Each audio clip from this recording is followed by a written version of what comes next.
દરેક સમાજમાં અમુક પરિવારોમાં નાના મોટા ઝઘડાઓ ચાલતા રહેતા હોય છે અને આવા ઝઘડાઓમાં અમુક વ્યક્તિઓ ભાગ ભજવતા હોય છે.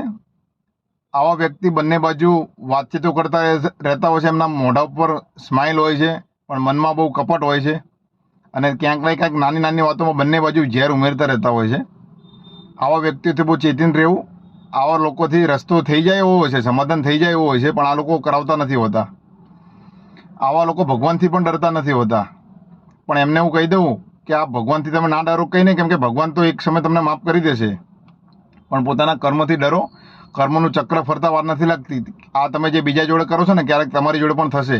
એ વખતે તમે તૈયારી રાખજો. એ વખતે તમે એમ કહેશો ને કે મેં તો કોઈનું ખરાબ કર્યું નથી, મેં તો કોઈનું ખરાબ વિચાર્યું નથી, પણ આ તમારા કર્મ તમારી સાથે, તમારી જોડે જ બન્યા વગર નહીં રહી. અને જે પરિવારોમાં નાના મોટા ઝઘડા છે ને, એનું સોલ્યુશન પરિવારે ભેગા મળીને જ કરી દેવું જોઈએ. જીવનમાં કંઈ રહ્યું નથી. અને પરિવારમાં સુખ શાંતિ પોતે જ બનાવી રાખવી પડશે. બીજા બનાવવા જશે ને તો આવી રીતના તમારી જિંદગી જોડે રમીને તમારી જિંદગી ખરાબ કરી નાખશે. એટલે પરિવારમાં સુખ શાંતિ બનાવતા રહો અને આવા નવા વિડીયો જોતા રહો. જય માતાજી, જય ભારત.